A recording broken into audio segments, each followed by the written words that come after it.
Hey everyone! Well, with Christmas around the corner, it can be hard to keep up with real life demands like wrapping presents and decorating trees, while also working towards that first gold cap. So, today's video, we're going to cover a topic really close to my heart right now, and that is about making maximum gold with minimum effort. Now, tailoring has always been a favourite profession of mine, but in all versions of Classic Era, I found that once the initial fresh bubble bursts, it gets harder and harder to make gold from crafting. The market is so overpopulated that you're needing to sell such high volumes, and the undercuts can be really, really extreme. Season of Discovery has been unique though, in that the supply boxes are causing people to come back to the auction house over and over again on every character. Some of the box items are so obscure you wouldn't even think of crafting them had you not stumbled across it. So I'm going to cover two tailoring items that sell really well for me, and then I'm going to show you the process I follow to figure out margins and test in other crafts so that you can look for things as well. I post in bulk and walk off with each of them, so you don't need to babysit your auctions. First up is brown linen robe.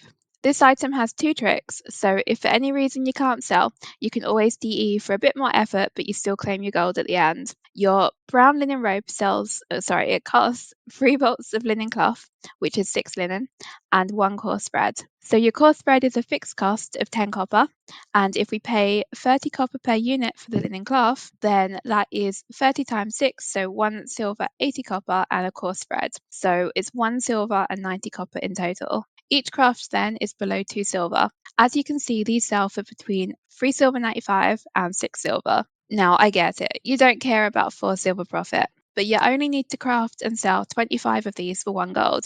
This is easily doable while doing the dishes or playing with the dog. This week I've been leveling on a new server, and I used brown linen robes to level my tailoring and enchanting and make my first 2 gold from a start of 30 silver at level 11. Next up then is grey woolen shirt. These have been great because it's super low competition, even when I see people actually going through looking for crafts or looking through their wall section trying to figure out what the good ones are. They never ever check the shirt section. Probably most of them didn't even train it. A grey woolen shirt costs 2 bolts of woolen cloth, which is 6 cloth, 1 grey dye, which is 3.5 silver, and 1 fine thread, which is 1 silver.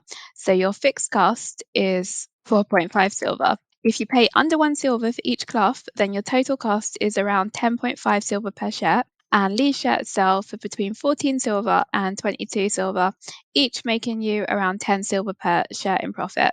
You'll be surprised how many grey woolen shirts you can sell on the auction house while ironing your own shirts. As always, when you are selling something on the auction house, prices can slide and you might need to adjust to the current market. Sometimes a person looks at something like this, and instead of posting 10 shirts for 10 silver profit each, they will beat the system by posting 200 shirts for 1 silver profit each, and then the 200 shirts won't sell, so then they need their crafting silver back, so they sell 200 shirts at cost, and before you know it, the market for your item on your server is just destroyed. Or maybe your server doesn't have a market for this right now anyways. It could be that you're on a mysterious Robes of Arcana server and you can make good gold by crafting gear there. So there's no faster way that I've found to find your profitable crafts than just to actually look through your recipe book, get a calculator and see what uses less materials, calculate it and check the prices. It's super annoying. If you're not sure if you've got all the recipes anyway, then use Atlas Loot to go through them and just have a look, get a feel for it. Be sitting at the auction house at the same time and just see. Even if the item does have profit though, you don't know for sure that it's going to sell. So if it looks good profit wise, then craft 1 or 2 of them as a test. Once they've sold, try selling another 3 or 4. Put a little bit of pressure on the market, but don't go crazy or you might just tank the prices. If you have TSM, so Trade Skill Master installed, and an enchanter, then also check what you get from disenchanting the item. So if you've got TSM, just type /TSM space destroy to bring up the disenchanting window. And in the top of that, it's going to give you what you get from disenchanting it. Now, it's not always completely accurate, but it's good enough to use as a ballpark. While playing around with this last night, I actually stumbled across lesser astral essences for 14 silver, while the greater was 65 silver.